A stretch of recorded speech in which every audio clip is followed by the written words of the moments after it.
What is comedy's purpose in society? Welcome to Philosopher's Corner. I'm John. What is comedy's purpose in society? So, comedy is an art form, which it's a form of expression and communication whose chief aim is to elicit laughter in a person or a group of people. And in a previous video, I go into, why is a joke funny and what is laughter? Laughter essentially is it's a liberating moment of self-integration that elicits an emotion so big and so joyous that instead of trying to articulate it or break it down, we just lose control and laugh. The energy comes out. The integration is so intense. It's such an intense moment of self-integration on so many levels of so many different things that we laugh. So what is the purpose of that in society? Because society and life, it's supposed to be, like this very like straightforward, serious, dramatic affair. Yet here we are, humans have comedy, which is it's a crazy thing because most other species don't have it. Now, there are some other species that appear to have a sense of humor. You can look up videos of parrots on YouTube, and parrots seem to have a sense of humor, like an operating sense of humor, and certain primates seem to have a sense of humor. They don't seem like they're telling jokes yet, but they do seem like they have basic pranks or whatever, which is cool. That's evolutionary progress. But humans, we've like, if there was a gold medal for comedy, humans would get it. Like, we spend a significant amount of time intellectualizing the world, and we came up with comedy as a way to integrate concepts and enjoy ourselves as a form of entertainment, as a form of blissful communication, right? But what's its purpose to society? Well, I have found that comedy it's the best way to get around people's defense mechanisms or their inertia to new concepts and ideas and perspectives.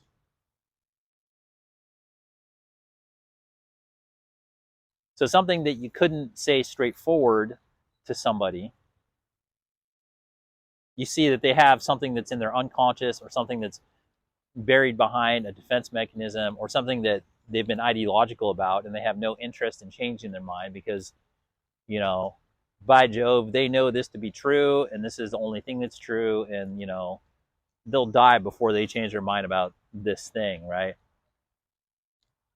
And so they're on the lookout for anything that's going to try to change that, right? In the first two cases where there's defense mechanisms or ideological behavior occurring, part of those, the defense and the ideology, is that they usually have a program running in their head that's scanning for things that protect whatever the core ideology is, which is how you know it's not proper. That's how you know you have an improper, like an ideology is improper. But technically, like any ideology other than like being an open-minded flow of the universe and allowing like evolutionary thought to occur is really going to get you like stagnated.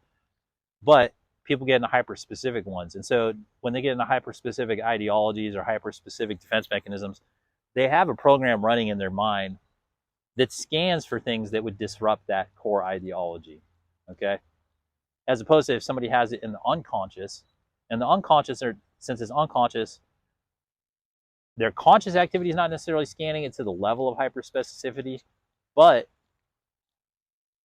their emotional field and the way they direct their life has in the value to protect it, to keep it in the unconscious. So that's where the ignorance is bliss comes in, is people saying, oh, I just don't want to know. And then they spend their life not knowing. In comes comedy.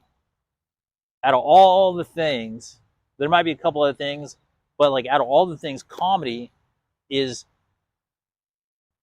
the most evolved form of communication that deals with those situations. Now, comedy is not specifically for that, because comedy is also for just general enjoyment and people that aren't trying to guard against stuff, and it's not always super offensive like that to try to get around. But comedy is the main tool for that. it is the main tool to communicate principles, concepts, and stimulate integrations and awarenesses in people who are actively trying to avoid it or don't want it to happen. So in terms of society, what's the use of that? Well, you know, the traditional, much well-documented use of comedy in that regard is to send messages from the less powerful peoples in society to the more powerful ones. Because when people get buttressed in power, they have their minds made up that they're in a loop of self-validation, so they don't really want to hear stuff from anybody. And that's where comedians come in, or comedy comes in, because now you have a language that seems frivolous or seems just like pure entertainment, and it can get through the authoritarian measures, the ideological measures. It can get through all these different measures of decorum and this and that, and reach the intended audience. It can get there, and you can get it in there surreptitiously. It can be a covert messaging system to get truthful perspectives, integrations, and concepts into people who don't necessarily want them, and even get them to enjoy it, right? They can even get them to enjoy it. So just on that factor alone, comedy is a means of circumventing control structures. And I think many would agree that it's the most effective form of circumventing control structures that we have available to us. It's also very enjoyable. And it's also one of those things where when people attack comedians and people practicing comedy in that manner, if they are persecuted, then pretty much the whole society knows that the person doing the attacking is, wrong. They know they got problems, power problems or whatever. So on the one hand, so comedy just on a societal function can do that. It can circumvent power structures, defense structures, all these different things, and help restore the balance of power to a society at large, which is, that's one of the most powerful things that you can do. And it does it peacefully. It does it non-violently. It does it just through communication. It does it through intelligence. And it does it through resonation. And it does it through truth. Because for the comedy to be effective, it has to be truthful. It can be funny, but then the funny is the delivery package for the truth. Right? So that alone is what it does on the big macro level for society, is it gets information to people who need it. And on the other spectrums for society, comedy provides a tremendous amount of integration and healing for all sorts of demographics, all sorts of groups.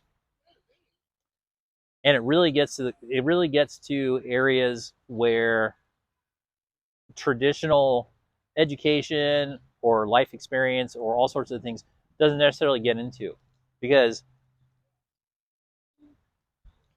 as people go through life, there will be common issues and common topics and subjects and principles that, through whatever reason, just because we don't want to deal with it, or lack of ability, or just because we're not really thinking about it, a lot of things get put into the unconscious, both the individual unconscious and the collective unconscious, which just means there's just stuff we're not thinking about. And comedy, has a great way of bringing the unconscious into the conscious for groups and for society.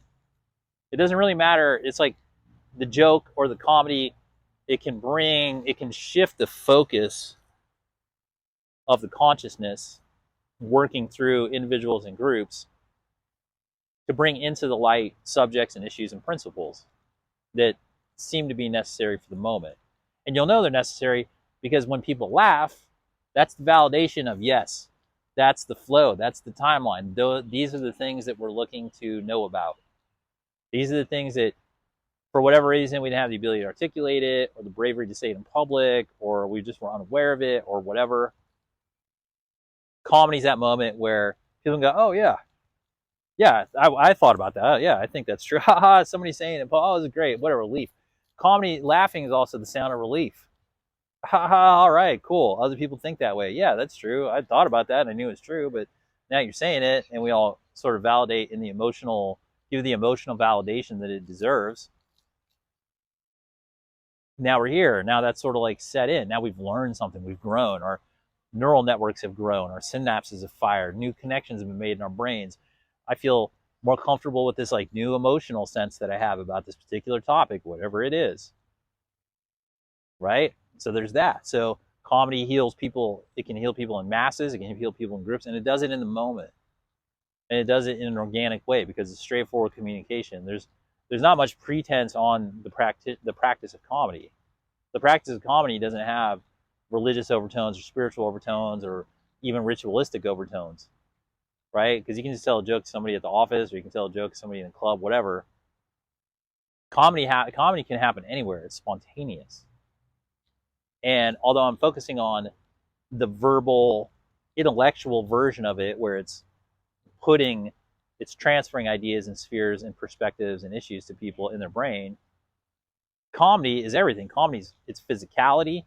Comedy's it's not just social issues, it's our relation to life, like physical comedy, like, oh, just like slipping on a banana peel. Oh, that's funny. Because why? Because you're learning about gravity. Oh, it's funny that you were incompetent at that. That's hilarious because I'm good at that. And like, there you go. You fell. You can't even do the basic thing, right? It draws our attention to even the basics. Even kids laugh. Watch kids. Kids laugh all day long. They think everything's hysterical because when you're learning, it's a great tool to be able to laugh at learning. Learning and laughing, it's a great mix. Learning and laughing, you know, LOL, like learning on laughing, laughing on learning, right? Laughing on learning. And it's a great combination to positively reinforce learning with laughing, because sometimes you get so many emotions, you can't put them all through your brain, and you're learning so much, like emotional learnings, right? Like, oh, my heart feels this way, or my other emotions feel this way in a particular situation, or now I understand why my emotions felt a certain way. It doesn't always have to be intellectualized. In fact, emotional learnings can be done a disservice by trying to force them through the intellect, and vice versa. You can't try to make your heart understand your mind always. I mean, you can, but not always. Um,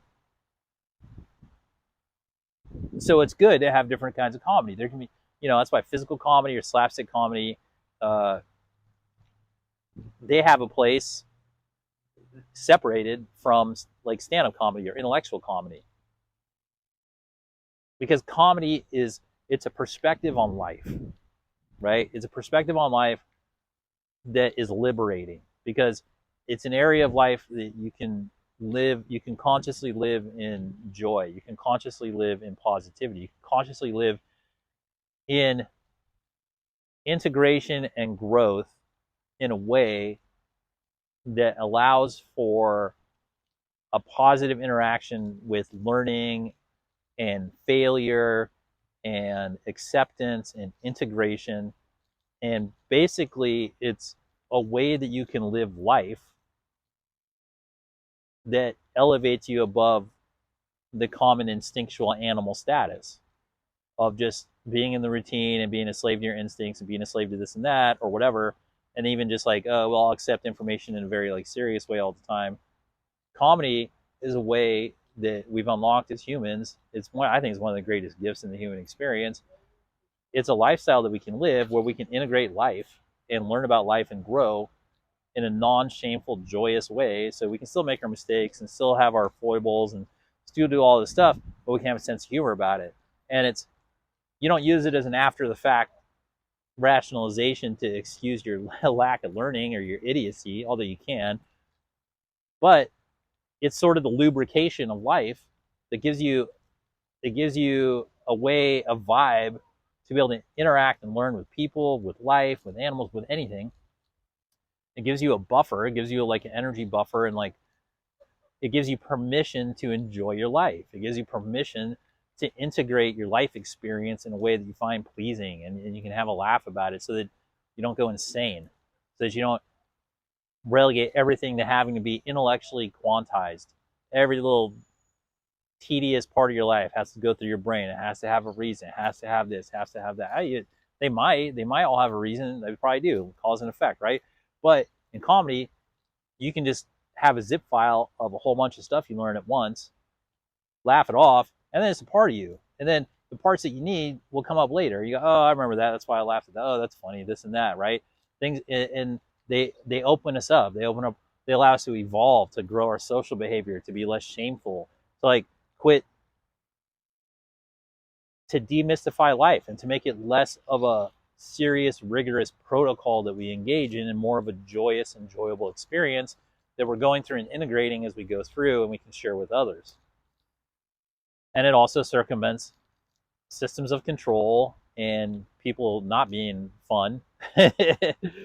And it can bring us together. It can bring us together in ways that very few other things can.